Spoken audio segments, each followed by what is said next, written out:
So the other day I was watching Vaaranam Aayiram with my family because we were bored.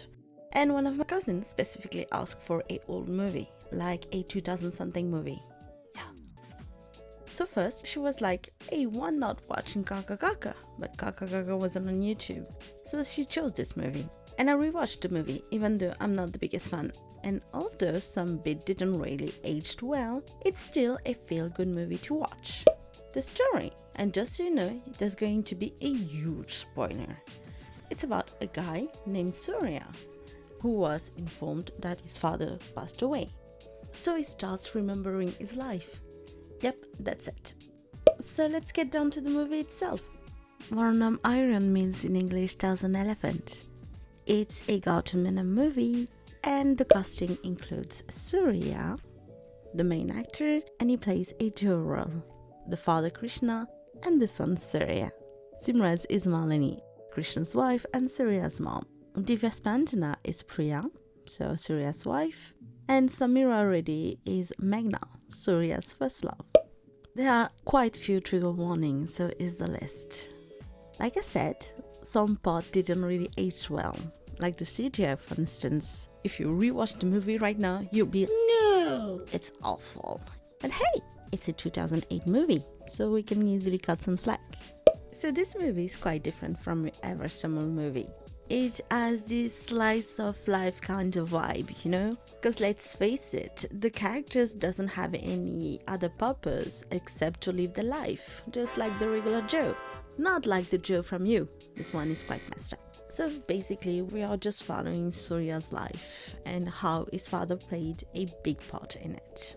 The family is also quite different from a regular Asian household. With two parents very open on how they met. They look like they were not the type of strict parents or yelling parents we usually have. And that's probably why this bond with his father is so strong. And he's always like, you can do this, you can be whatever you want, you can, he's kind of like his best friend, And this healthy relationship probably would explain why he doesn't have any addiction, like his father was addicted to cigarettes, which will be the cause of his death. Even the fight doesn't follow the usual Tamil movie pattern. There's two short fist fight and two longer fights. When he tries to rescue that little child, he struggles a lot, and he's not like the usual superheroes who knows how to kick some asses. The songs also have a deeper meaning, except for two songs. The first one is a duet for his parents, and the last one is the female lead solo. And each one represents a mental state of Surya's. The song Yeti Yeti is all about the proud to be young and full of life, and takes place after he beat someone who was after him. The song Ninjakul. Okay, this second song is all about his first crush, the dreams, the hope, the overflowing new feelings. The song's Adiye Kolode is the peak of his happiness as he gets to know Meghna. Angela is all about his mental breakdown and his struggle to forget about Meghna. And O Shanti Shanti is a little interlude of desperation. I can't really tell you why Anil Mele is a female solo song. I can only assume that because they wanted a more balanced soundtrack, or maybe the storytellers has explored everything about Surya and they wanted to give the point of view of his lover as she enters in his life. Because for Meghna, let's face it, he was the one who did all the work.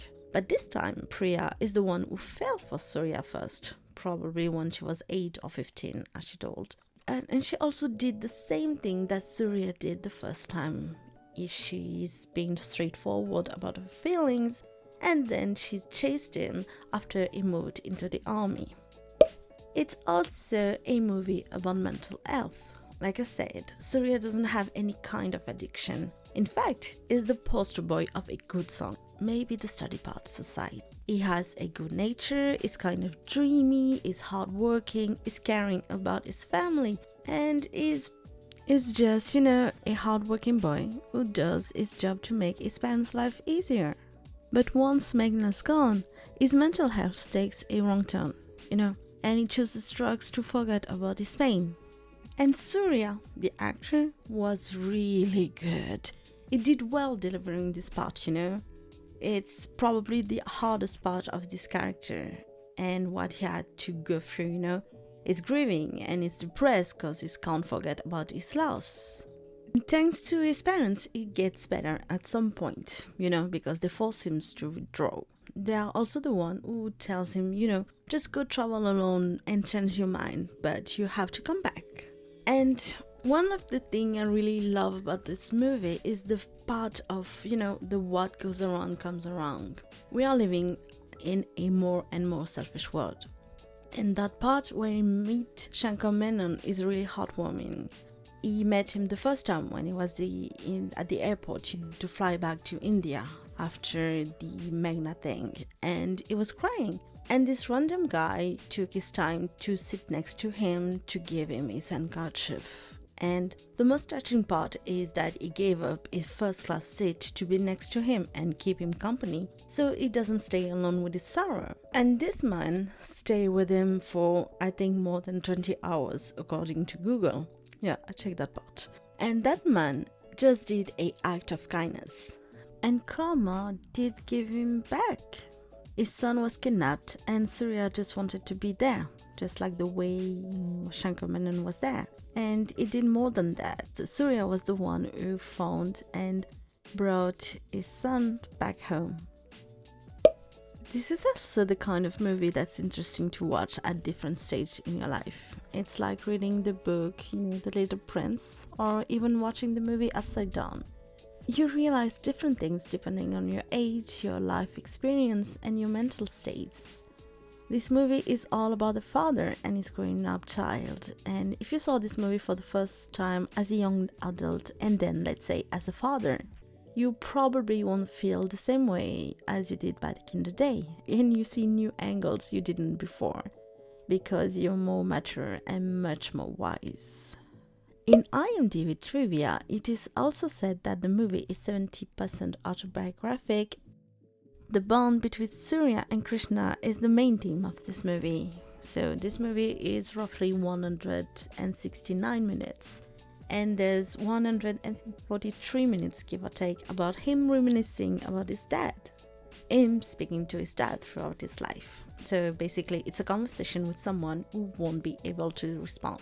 He talked to his dad, telling him how important he was in his life, how he looked up to him, how he was proud to be his son, and how he felt that he should have done more at the end of his father's life. And yeah, that proves how much we take for granted the love our parents gives us. And we don't always take time to tell them out loud. We rather try to express our feelings with action. Throughout the movie, when Surya talks to his father, the tone is full of affection, love, and respect. And yeah, he regrets not being there when his health declined. And it is that he should have done more. To quote something I recently saw, the main character tells that we don't openly express our feelings to our family. We just assume that they understand us. And that's true, because Krishna dies with a smile on his face, which can just mean that he left this world with no regret whatsoever. And when Surya decides, to step up when his father gets his first heart attack, he focuses on his career instead of going after Meghna. He chose to his parents' life. And in this case, he doesn't even felt that like a burden. He felt like it was the right thing to do and that his parents have earned the right to enjoy a comfy life. And you know what else I learned on IMDb? That scene right there. You know that song that Surya is playing? Does it ring a bell?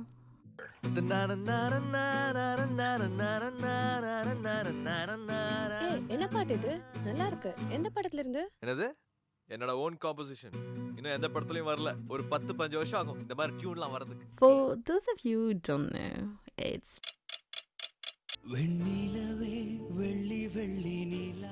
I hope he got some royalties.